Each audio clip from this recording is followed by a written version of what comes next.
राम राम। आज हम श्रीमद् भगवद गीता के अध्याय 2 सांख्य योग का श्लोक 56 संस्कृत उच्चारण और हिंदी अर्थ सहित समझेंगे। पहला चरण दू के बाद में दो बिंदी, ये विसर्ग नहीं है। दुख जैसा हिंदी में लिखा जाता है वैसे ही संस्कृत में लिखा जाता है, तो ये दुख, ख पर ए की मात्रा दुखे। इसके बाद में आधा षटकोण वाला व पूरी के साथ श्वनु, दुखेश्वनु। द्वि का अर्थ हुआ द आधा और व पूरा, व पर ई की मात्रा द्वि के साथ आधा द्विग। न में अमिक्स किया द्विग न, म में अमिक्स किया मना, आ की मात्रा तो विसर्ग को पढ़ेंगे हाँ, मना। पहला चरण रिपीट, दुखेश्वनु द्विग न मनहा। दूसरा चरण सुखेशु, श षटकोण वाला, उसको थोड़ा सा तेज पढ़ा जाएगा। सुखेशु वे मात्रा छोटी लंबा नहीं खींचेंगे, ग त दोनों अक्षर दोनों में मिक्स करेंगे। विगत आदेश ऐसे पढ़ेंगे। फिर प्री का अर्थ हुआ प आधा और नीचे री से ऋषि की मात्रा प्री, पी आर आई, प्रिह स्पृह। ह में अ की मात्रा तो विसर्ग को पढ़ेंगे ह, स्पृह। सेकंड चरण रिपीट, सुखेशु विगत स्पृह। पहला और दूसरा चरण साथ में, दुखेष्वनुद्विग्न मनः सुखेशु विगत स्पृह। तीसरा चरण वीत, वी की मात्रा बड़ी लंबा खींचेंगे, त में अमिक्स करेंगे वीत। रा, ग में अमिक्स करेंगे राग। फिर भ आधा भ पूरा और य भी पूरा, दोनों अक्षरों में अमिक्स करेंगे भय। क्रो में क्र का अर्थ हुआ क आधा और र पूरा, र पर ओ की मात्रा क्रो। ध में अमिक्स करेंगे क्रोध, ध में अ की मात्रा तो विसर्ग को पढ़ेंगे ह, क्रोध। तीसरा चरण रिपीट, वीतराग भय क्रोध। चौथा चरण आधा स पहले पढ़ा जाएगा और फिर थ पर ई की मात्रा स्थि और फिर त स्थित। धी की मात्रा बड़ी लंबा खींचते हुए आधे र को पढ़ेंगे धीर। मुनि, रू मात्रा छोटी है, उसके साथ आधा च रुच, य में अमिक्स करेंगे रुच यते। चौथा चरण फिर से स्थित धीर मुनि रुच्यते। तीसरा और चौथा चरण साथ में, वीतराग भय क्रोध स्थित धीर मुनि रुच्यते। पूरे श्लोक का उच्चारण एक साथ, दुखेष्वनुद्विग्न मनः सुखेशु विगत स्पृह वीतराग भय क्रोध स्थित धीर मुनि रुच्यते। एक बार फिर से ध्यान से श्लोक का उच्चारण करना है। दुखेष्वनुद्विग्न मनः सुखेशु विगत स्पृह वीतराग भय क्रोध स्थित धीर मुनि रुच्यते। अब हमने इस श्लोक का अर्थ देखते हैं। इससे पिछले श्लोकों में हमने अर्थ में सुना कि भगवान ने स्थिर बुद्धि किसे कहा जाता है उसके बारे में बताया। भगवान अभी अर्जुन के द्वारा पूछे गए प्रश्न जो श्लोक नंबर 54 में है उन प्रश्नों का उत्तर दे रहे हैं।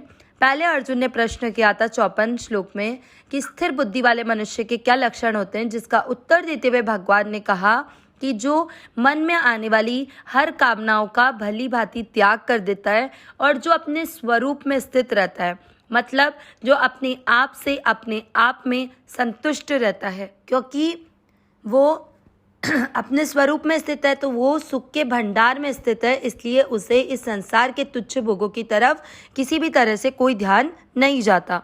ऐसा मनुष्य स्थिर बुद्धि वाला कहा जाता है। अब अर्जुन ने दूसरा प्रश्न किया था, स्थिर बुद्धि वाला मनुष्य कैसे बोलता है।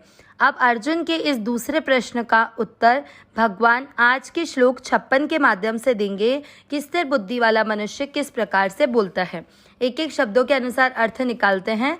दुखेष्वनु द्विग्न मनः 2 शब्दों में विभक्त होगा, दुखेशु धन अनुद्विग्न मनः। दुखेशु यानी दुख की प्राप्ति होने पर, अनुद्विग्न मनः यानी जिसके मन में उद्वेग नहीं होता, सुखेषु यानी सुख की प्राप्ति होने पर, विगत स्पृहः यानी जिसके मन में स्पृहा नहीं होती, वीतराग भय क्रोधः यानी जो राग भय और क्रोध से वीत है, रहित है, जो सर्वथा रहित हो गया है। स्थित धीर आधार धी के बाद का विस्तार घटने पर आया, तो स्थित धी यानी स्थिर बुद्धि। और मुनिरुच्यते, मुनिरुच्यते वापस दो शब्दों में विभक्त होगा, मुनिर धन उच्यते। आधार मुनि के बाद का विस्तार घटने पर आया, तो मुनि ही यानी जो मननशील मनुष्य है, और उच्यते यानी कहा जाता है। पूरा अर्थ क्या निकला?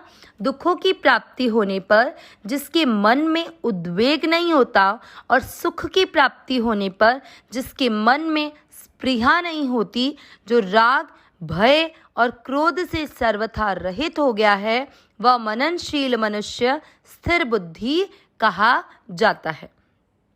अब इस अर्थ को थोड़ा सा और समझ लेते हैं। स्थित प्रज्ञ मनुष्य के लिए भगवान ने पहली बात बोली कि जिसके मन में उद्वेग नहीं होता, कब? जब दुख की प्राप्ति होती है। तो दुख की प्राप्ति होने पर मन में उद्वेग होने का मतलब हुआ कि जब आप कर्तव्य कर्म करते हैं, उस समय कर्म करने में आपको कोई बाधा पहुंच जाती है, या कोई आपकी निंदा या अपमान कर देता है, या आपको कर्म के फल की चिंता है, आपकी प्रतिकूल परिस्थिति आपको मिल गई है, तो ऐसा होने पर मन में एक तरह की हलचल हो जाती है। ये हलचल जिसके मन में उत्पन्न नहीं होती, वो स्थिर बुद्धि वाला मनुष्य है। क्योंकि उसकी हलचल उत्पन्न क्यों नहीं होती? क्योंकि उसका मुख्य काम केवल दूसरों के हित के लिए कर्म करना है। कर्म के फल में उसकी किसी भी प्रकार से कोई ममता आसक्ति कामना नहीं है, क्योंकि उसके मन से उन्होंने संपूर्ण कामनाओं का त्याग कर दिया है। तभी तो सुख की प्राप्ति पर भी उसके मन में किसी भी प्रकार की कोई छोटी से छोटी भी कामना जागृत नहीं होती है। किसकी? अनुकूल परिस्थिति पाने की, अपने मन के अनुकूल परिस्थिति पाने का भाव उस स्थित बुद्धि या स्थित प्रज्ञ मनुष्य का बिल्कुल भी नहीं रहता है। अब वो राग भय और क्रोध से सर्वथा रहित हो गया है। राग क्योंकि उसे संसार में किसी भी प्रकार से कोई भी चीज़ सत्य लगती ही नहीं है, सुख लगता ही नहीं है, क्योंकि वह अपने स्वरूप में स्थित रहता है, तो उसे सुख की कमी नहीं लगती, इसलिए उसे संसार का सुख भोग केवल तुच्छ लगता है।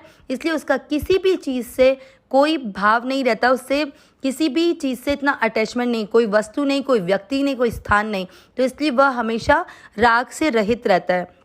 जिस मनुष्य को राग नहीं रहेगा, उसे उस वस्तु को खोने का भय भी नहीं रहेगा। अगर आपको कोई चीज़ अपने मन के अनुसार मिलती है, तो आपका मन ये चाहता है कि वो वस्तु हमेशा आपके पास टिकी रहे, और उसको खोने का डर रहता है। लेकिन जिसको राग नहीं है, उसको भय भी नहीं रहेगा। और क्रोध कब आता है? कि जो चीज़ आप मन के अनुसार चाहते थे, और वो जब कोई नहीं करता है, चाहे वो व्यक्ति हो, चाहे वो वस्तु हो, चाहे कोई स्थान हो, कोई प्रतिकूल परिस्थिति आते ही हमारे को स्वतः ही क्रोध आता है, क्योंकि हमारा कहीं ना कहीं उस व्यक्ति या उस चीज़ से हमारा राग छुपा हुआ था। तो सबसे पहली चीज़ उसमें, जिसमें राग नहीं होगा, उसमें भय और क्रोध भी नहीं होगा। तो जो राग भय और क्रोध से रहित हो गया है, ऐसा मनुष्य स्थिर बुद्धि कहा जाता है। अब हमने कहा था कि भगवान अर्जुन के दूसरे प्रश्न का उत्तर दे रहे हैं, जिसमें स्थित प्रज्ञ मनुष्य कैसे बोलता है। लेकिन यहाँ पर तो भगवान ने क्रियाओं के बारे में बता दिया कि जो मन में उद्वेग नहीं कर रहा है, जिसके सुख की प्राप्ति पे कोई स्पृहा जागृत नहीं हो रही है, और जो राग भय और क्रोध से रहित हो गया है। ऐसा क्यों किया भगवान ने? क्योंकि भगवान यहाँ पर क्रिया को नहीं बल्कि भाव की प्रधानता को लेकर उत्तर दे रहे हैं, क्योंकि जितना भाव आपका जैसा रहेगा, वैसे ही क्रियाएं आपकी होगी, वैसा ही कर्म आपका होगा। तो जिसका भाव बदल जाएगा, उसकी क्रिया भी बदल जाएगी। इसलिए भगवान ने यहाँ पर भावों की प्रधानता देते हुए अर्जुन के दूसरे प्रश्न का उत्तर दिया है। अविनाशी सहज सुख राशि, हे नाथ, हे मेरे नाथ, मैं आपकी शरण में हूँ, आप कृपा करें मैं आपको भूलूं नहीं। नारायण नारायण नारायण नारायण।